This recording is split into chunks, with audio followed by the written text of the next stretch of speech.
dia a todas e todos. Sejam muito bem-vindos à ABFINAcast, diretamente aqui do IFA Summit ABFINA, realizado aqui na Inovateca do Parque Tecnológico da UFRJ, muito bonito por sinal. Eu sou Jorge Cassim, da Libs Farmacêutico, sou o primeiro vice-presidente da ABFINA e é uma satisfação conduzir essa conversa com os colegas que integra o programa paralelo ao evento, né, que trata como tema central o futuro da indústria farmoquímica e farmacêutica nacional. Há políticas de fomento, como destaque para as PDPs, PDIL, e o fortalecimento da produção nacional de IFAs e medicamentos.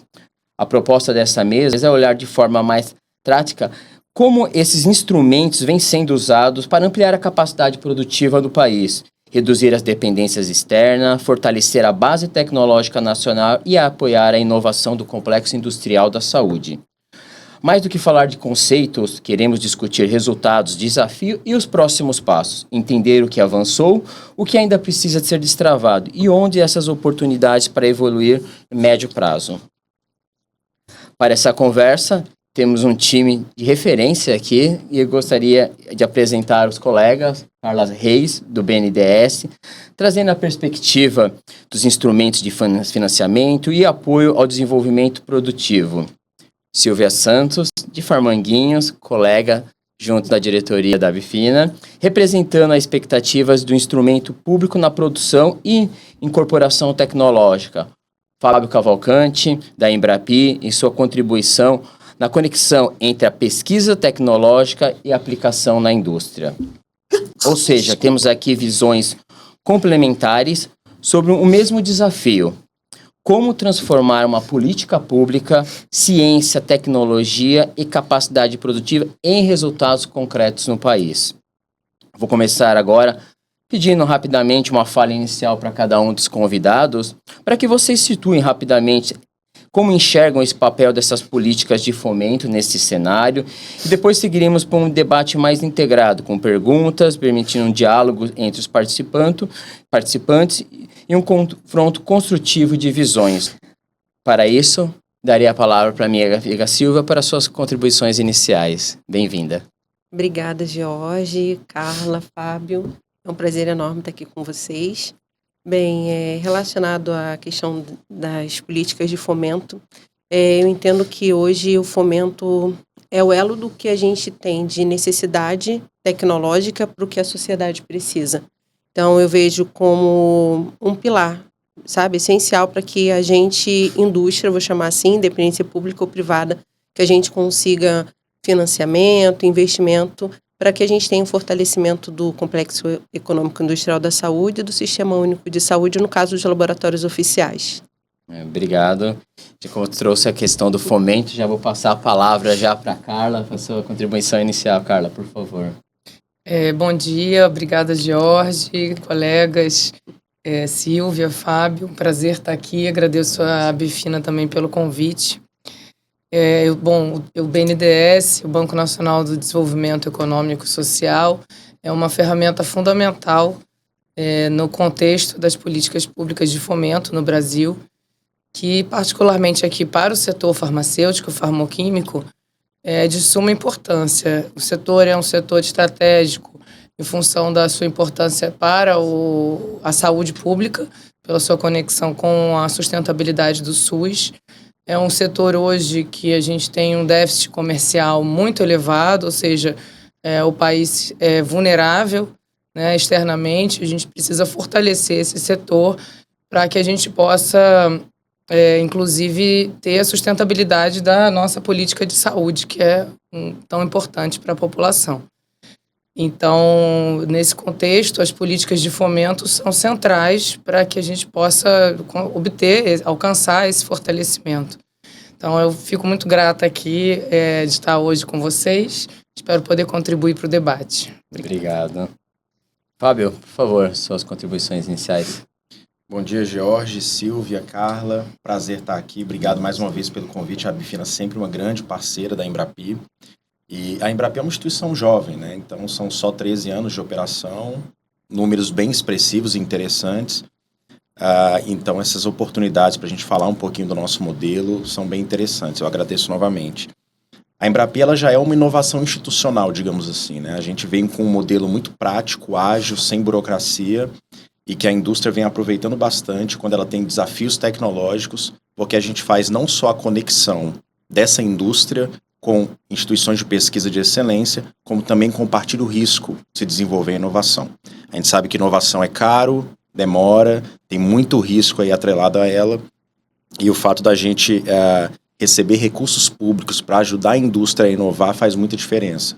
A maioria das indústrias hoje não tem um centro de P&D dentro de casa, né? Então elas precisam de parcerias, precisam de apoio, e esse modelo da Embrapi ele tem sido um sucesso com relação ao apoio ao setor da saúde. E eu digo isso porque de todos os setores industriais, em termos de setores verticalizados, a saúde é o segundo que mais utiliza a Embrapi. Então isso mostra que a nossa rede de instituições de pesquisa está bem preparada para atender os desafios desse setor. Então obrigado mais uma vez pelo convite e vamos fazer aí um bom bate-papo. Obrigado. Então, vamos iniciar agora uma fase de algumas perguntas direcionadas, até pegando deixa justamente com o que você trouxe, na questão da inovação, e a Carla também bem trouxe, falando do déficit da balança comercial, principalmente quando a gente fala do nosso segmento de IFAs, né? Eu gosto de falar muito que nós sempre soubemos a importância desse segmento, nós que atuamos, mas a sociedade ficou escancarada isso durante a pandemia. Foi o primeiro momento que eu ouvi falar de IFA, pesquisa clínica, né? Então, Carla, até aproveitando essa deixa toda, queria te pedir uma ajuda aí. Quais são os principais instrumentos de fomento que estão disponíveis hoje para apoiar a produção nacional de medicamentos e que medidas eles articulam entre si? Olha, Jorge, acho que o Brasil hoje dispõe de um arsenal de políticas públicas e instrumentos bastante completo. Então, nós temos desde instrumentos voltados ao fortalecimento da pesquisa básica, né, como CNPq, a CAPES, pesquisa aplicada também.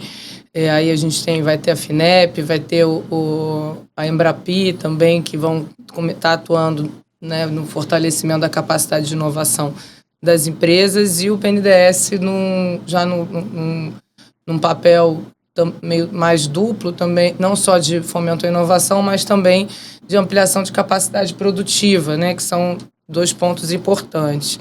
E, além disso, a gente tem também as políticas de compras públicas, né, e principalmente a PDP, a Política de Parcerias para o Desenvolvimento Produtivo, que tem sido muito estratégica e no objetivo de internalizar a produção de insumos, né, e, enfim, produtos críticos para o país.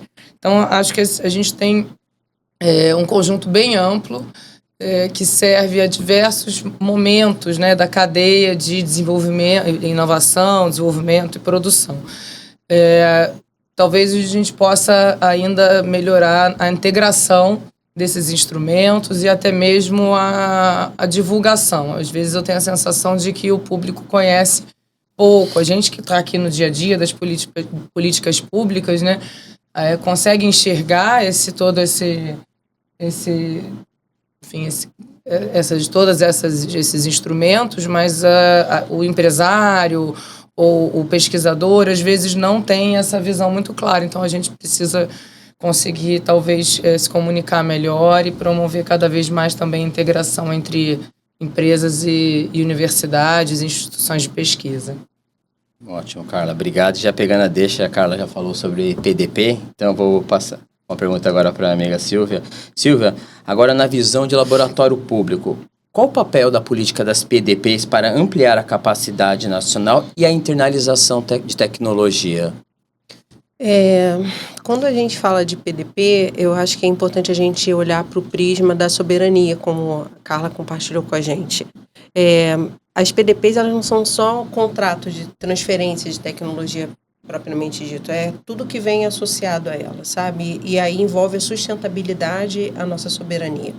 Quando a gente fala de transferência de tecnologia, vem associado a ela algo que não é tangível, vou chamar de tangível no sentido do conhecimento, que não tem preço, não tem custo, né? A gente está falando de valor.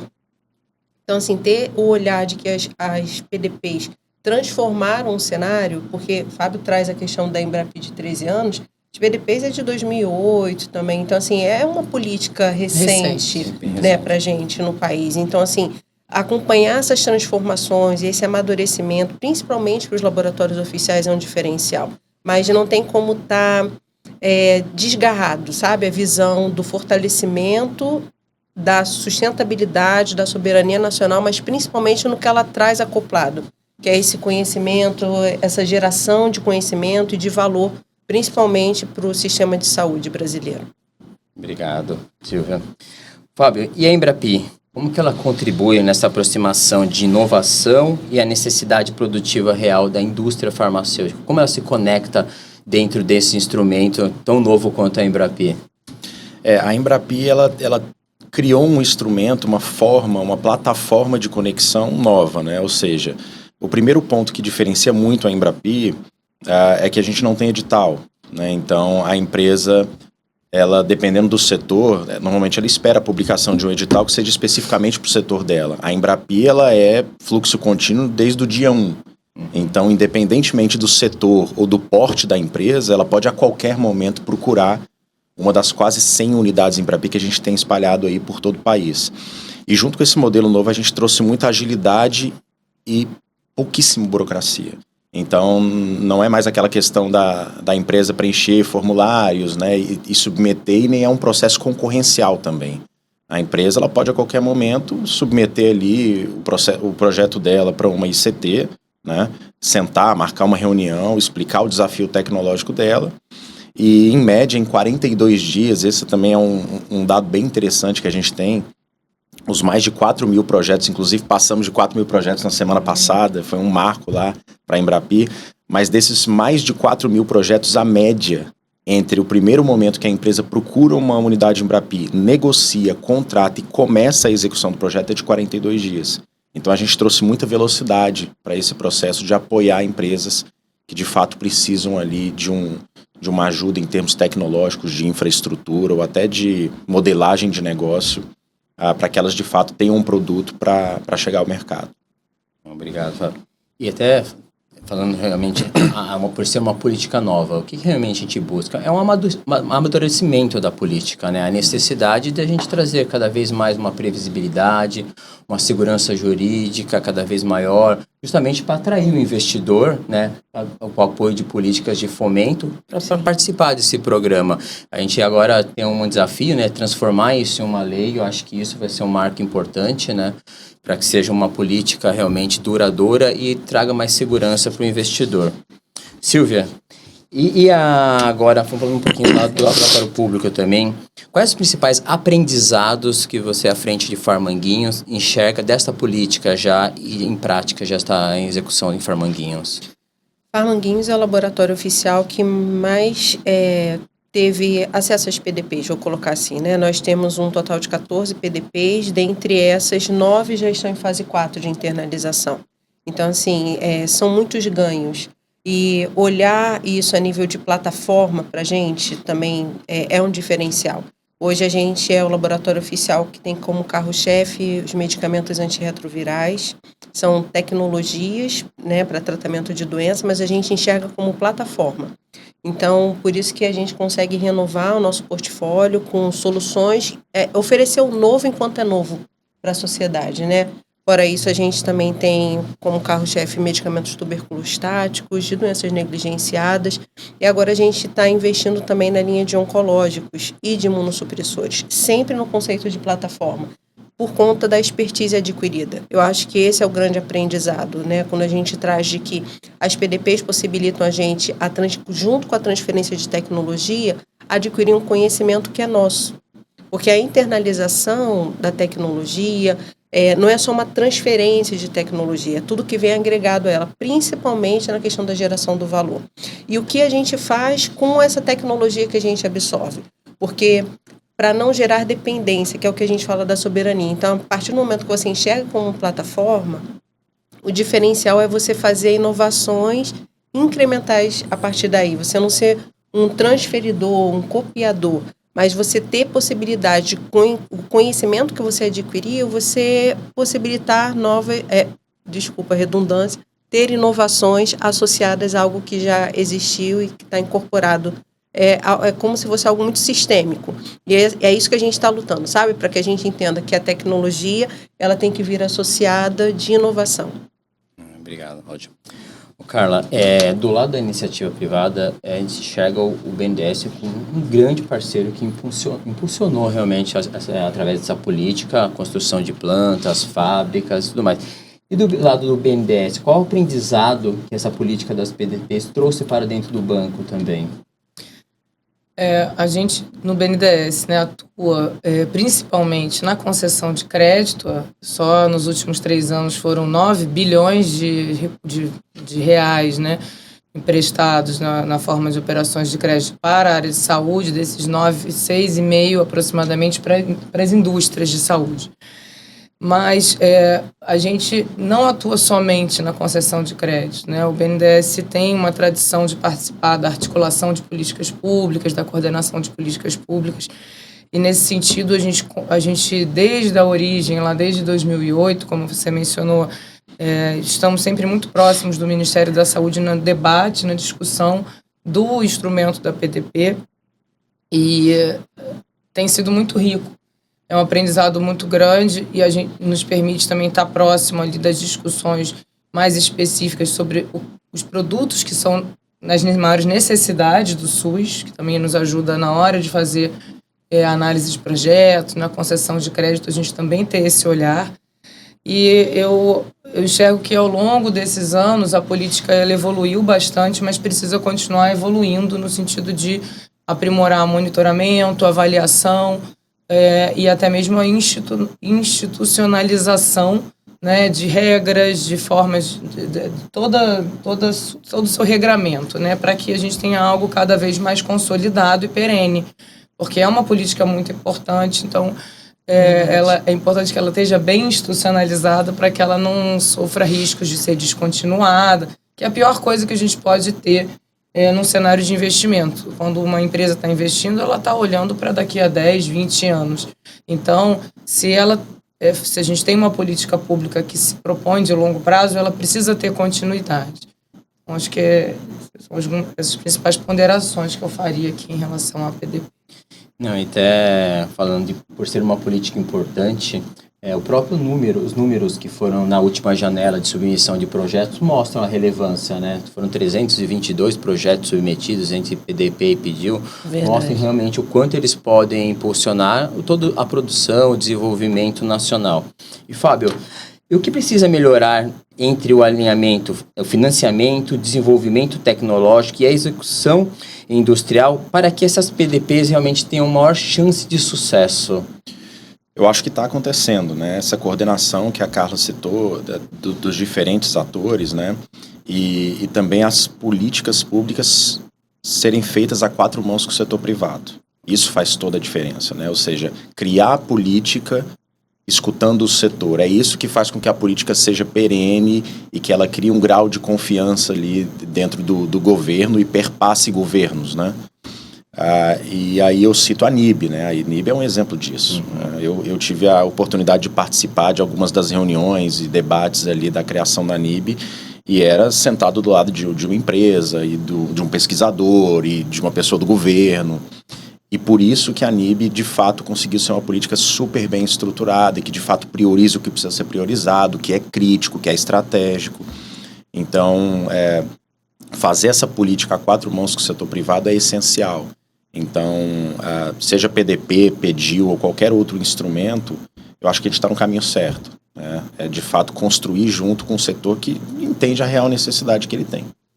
Ótimo. E acho que um ponto-chave que você trouxe é justamente esse diálogo, né? Instituição pública, iniciativa privada, bancos de fomento e o governo. Só assim, realmente, a gente coloca de pé uma política pública perene, justo que contrai um objetivo primordial, que é trazer inovação, desenvolvimento do nosso parque tecnológico e cada vez mais ampliar a nossa capacidade produtiva, desenvolver mão de obra e tudo mais.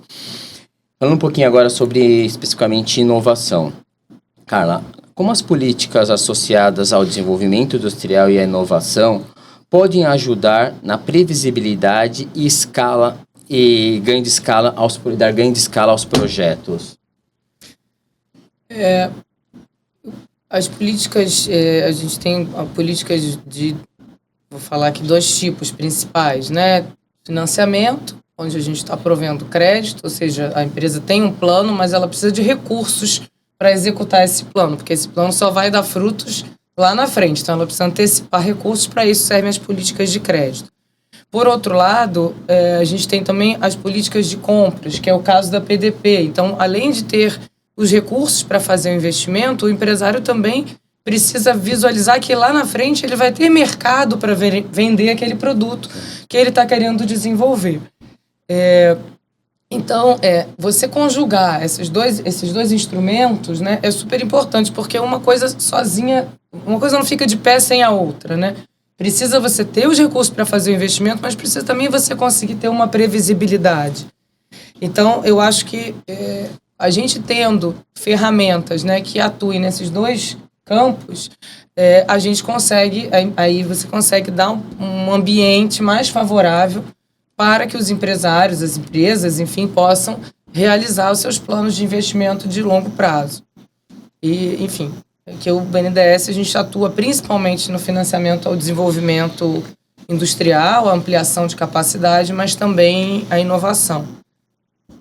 E se me permite, então, o sucesso da política não é somente desenvolver, é realmente transformar esse acesso, o medicamento na mão do paciente lá na frente, né? Acho que essa é a relevância, por isso que nós estamos vários players discutindo, não só transformar a inovação em si em medicamento, né? Sim. E, Fábio, até a questão da agenda de inovação, como que ela se conecta e como ela melhor pode ser utilizada através das demandas públicas da produção nacional? A inovação tecnológica ela tem um papel central, né? Porque não basta a empresa só inovar por inovar, ela tem que inovar já pensando em ser competitiva, né? Senão ela tem uma inovação só para dentro e não impacta o mercado, não consegue ganhar mercado, seja nacional ou seja internacional. E eu acho que para garantir isso, 2 pontos. Primeiro, a demanda vir diretamente da indústria, né? Ou seja, a indústria sabe da necessidade dela. E nisso o modelo Embrapi ajuda muito. Ou seja, um projeto Embrapi ele só se inicia se a indústria demandar esse projeto, né? E um outro ponto muito interessante é que quem vai fazer a parceria com essa indústria tem que saber trabalhar com a indústria. A gente tem vários centros de pesquisa que não trabalham diretamente com a indústria, não sabem o timing da indústria, né? É diferente de fazer um projeto simples de pesquisa. A indústria quer produto na ponta, quer velocidade, quer um cronograma ali que de fato atenda ao mercado, né? Então, para isso, a gente só credencia unidades Embrapi que comprovem que já sabem trabalhar com a indústria. Então, normalmente, a unidade tem que comprovar, olha, eu já tenho projetos de P&D contratados com a indústria nesse foco que eu estou me propondo a ser uma unidade Embrapi. Então, a ICT não entra para a nossa rede para aprender a trabalhar com a indústria. Ela só entra se já estiver pronta e comprovar que já sabe trabalhar com a indústria. Então, essa questão de onde nasce o projeto, no modelo Embrapi ser diretamente da indústria, de timing, ou seja, no timing da empresa, pode ser a qualquer momento que ela tem um desafio, ela já procurar uma ICT, isso faz toda a diferença. Bom. Silvia, e um instituto público, um laboratório público, como ele pode ser protagonista não só na produção, mas também na construção de capacidades tecnológicas duradouras, né? Você falou bem da questão das plataformas, como isso, qual a visão da instituição pública nessa questão de protagonismo?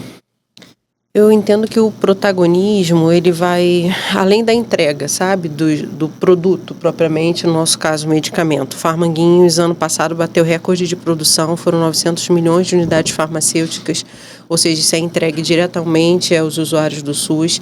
Então, a gente deixa de ser um receptor de tecnologia para ser difusor de conhecimento.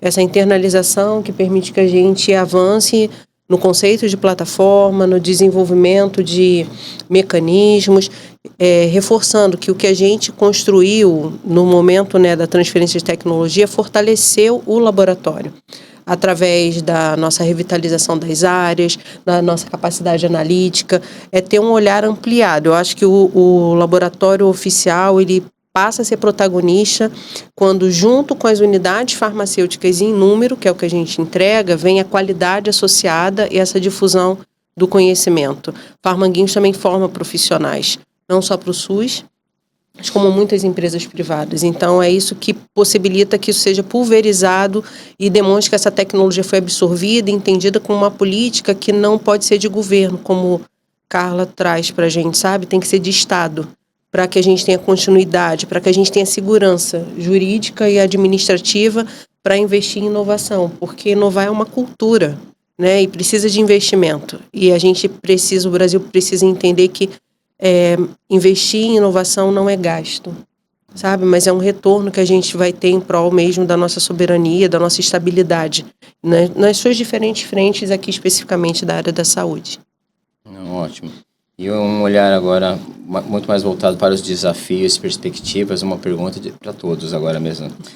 Hoje, quais são os principais gargalos para ampliar a capacidade de produção nacional de medicamentos com base nesses instrumentos de fomento? Vou começar falando de fomento, então já com a Carla. Já.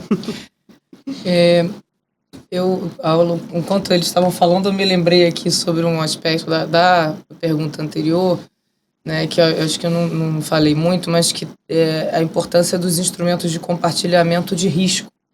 Né? Eu acho que tanto os fundos não reembolsáveis quanto os apoios por meio de renda variável, né, investimentos em participação acionária, são instrumentos fundamentais. Acho que é uma área que a gente ainda pode evoluir, né? A gente já tem instrumentos importantes, mas acho que pode ser mais alavancada. O PDIL é um instrumento relativamente novo, né, e pode ser fortalecido, assim como outras formas e fontes de compartilhamento de risco. E, assim, acho que fora isso, né, a gente manter aquilo que já vem sendo feito. A gente tem que ter continuidade nas políticas públicas, como eu já mencionei. A gente está falando de decisões que são de longo prazo, então precisam ter horizontes largos, né? Seria muito bom se a gente pudesse também que a política industrial, que a NIB hoje, né, pudesse ser também mais perene, que a gente pudesse ter os instrumentos de política industrial também como instrumentos de Estado, né? E, enfim, não sei o quanto que isso é possível, mas acho que seria, assim, um elemento importante. Até como você trouxe também a questão de uma política perene, né? Nós estamos falando de projetos de 5, 10 anos. Exatamente. Essa é a importância da continuidade da política. Porque uma quebra, justamente, você afasta o investidor cada vez mais, né? Então, o que a gente quer é justamente ao contrário, atrair o investidor através de segurança jurídica e previsibilidade. Fábio, e para você, quais são esses gargalos para a gente ampliar a produção nacional e como que esses instrumentos podem nos ajudar? Eu acho que o tipo de gargalo foi mudando ao longo do tempo, né? Eu trabalho há 16 anos com fomento, já tive a oportunidade de passar por diferentes instituições, e lá, quando eu comecei, o problema era recurso, né? Tinha pouco recurso. E isso mudou ao longo do tempo. Eu acho que hoje é um período que a gente deve comemorar bastante, né? A gente tem o FNDCT, que não é contingenciado, o BNDES forte com a indústria, a FINEP com bastante recurso, a Embrapi com um modelo inovador. E eu creio que o gargalo agora possa ser outro. E a Carla comentou isso, se não me engano, na primeira resposta dela, é a questão da comunicação, né? Nós que trabalhamos 24 horas por dia com fomento, a gente não conhece todos os instrumentos de parceiros nossos, como BNDES, FINEP, Sebrae. Imagine uma empresa que está na ponta. Imagine uma startup que tem 3 pessoas ali dedicadas a desenvolver uma tecnologia. Como é que ela vai conhecer o tanto de opção que ela tem? Esse catálogo gigantesco que tem não reembolsável, reembolsável com as taxas super atrativas. Como é que ela vai descobrir isso? Eu acho que esse é um desafio para nós, né? Como é que a gente consegue se coordenar aqui e se comunicar de uma forma muito mais eficiente para fazer de fato com que chegue na ponta e as empresas conheçam todos esses instrumentos que estão disponíveis. Então, eu acredito que hoje o maior gargalo ou desafio, vamos dizer assim, seja a questão da comunicação. Ótimo. Silvia, pela instituição pública, qual o gargalo realmente para a gente alavancar, ampliar a produção nacional de medicamentos? Eu acredito que é segurança, nos seus diversos níveis. A segurança jurídica, que a gente já trouxe aqui, A gente sabe quanto os órgãos de controle estão cada vez mais especializados e como que o administrador público precisa estar prestando contas daquilo e está corretíssimo. Mas conhecer esses instrumentos para a gente é muito importante. Acho que a segurança jurídica, administrativa, a segurança da continuidade, a segurança da política, sabe, da prevalência dela. Porque quando a gente fala de inovação, um medicamento que é novo hoje, uma tecnologia que é tida como nova hoje, ela pode ser substituída em meses por outra tecnologia com menos efeitos adversos. Então, assim, o nosso papel é promover o acesso para a sociedade de tecnologias inovadoras enquanto elas são novas. Mais uma vez, perdoe a redundância, mas essa questão da segurança para a gente é muito importante, principalmente para o público, né, para o serviço público, porque é um investimento alto. As máquinas, né, os equipamentos, tudo que envolve capacidade analítica tem um alto valor de investimento para que a gente não enxergue uma segurança de continuidade. Então, por isso que eu reforço assim, que a questão da política ser de Estado e não de governo. Hoje, eu acho que é um dos maiores gargalos para a gente nos laboratórios oficiais para produzir, continuar produzindo com qualidade, mas com meta em inovação. Aplicar aquilo que a gente tem tido de transferência de tecnologia para que a gente enxergue como necessidade mesmo no Sistema Único de Saúde. O papo tá bom aqui, mas vou fazer uma pergunta de fechamento, senão nós vamos... Agora que a gente ficou mais tranquilo... Agora que aqueceu, né? Não, agora uma pergunta de fechamento. Se vocês tivessem a oportunidade de apontar uma prioridade para os próximos anos, qual seria essa medida para fortalecer a produção nacional de medicamentos? Começar com a Carla novamente. Olha, eu acho que a gente é seguir no caminho que a gente já está, né? É conseguir manter aqueles instrumentos que estão funcionando, a gente não ter descontinuidades e ter que inventar a roda de novo, né, a cada ciclo político. Então, acho que essa estabilidade, eu acho que seria um destaque na minha visão. Para você, Fábio? Eu acho que a gente está no caminho certo, mas eu daria um foco em seguir num alinhamento maior entre política industrial, política de inovação e política de compras públicas, entendendo o setor da saúde, né, e o tamanho do SUS, o tamanho desse comprador, que é o nosso sistema, seguindo um alinhamento cada vez maior entre essas três políticas, inovação, industrial e política de compra pública. Silvia, contribuição. Eu entendo, porque os meus colegas já foram bem amplos, eu entendo que essa sinergia mesmo do que eles trazem, de todos esses instrumentos, com esse olhar pro público, sabe? Porque passou o tempo da gente achar que o SUS é para quem não tem recurso, sabe? Quem é pobrezinho. Não, o SUS é para quem tem, é para todos. É essa universalidade que precisa conversar com os instrumentos, sabe? De fomento, com as políticas, com o Ministério, com os diversos ministérios envolvidos. Então, eu vou destacar aqui uma palavra assim, sinergia mesmo, integração, complementando, na verdade, o que os meus colegas já trouxeram brilhantemente. Olha... Queria agradecer muito, nós chegamos ao final desse videocast com uma certeza bem importante. Fomento, inovação e produção nacional precisam caminhar juntos. As experiências aqui reunidas mostram que o fortalecer a produção nacional de medicamentos no Brasil depende da articulação política. Muito foi falado aqui entre todos os players, né? Com pesquisa, indústria, instituições estratégicas para o setor. Então, eu queria agradecer muito, Carla, pela sua participação, Fábio e Silvia. Foi uma honra estar junto com vocês. Seguimos juntos agora na construção de uma indústria farmacêutica nacional mais forte, inovadora e sustentável. E agora vamos seguir para o primeiro dia do IF Summit da Bifina. Obrigado a todos, um grande abraço. Obrigada, pessoal. Muito obrigada.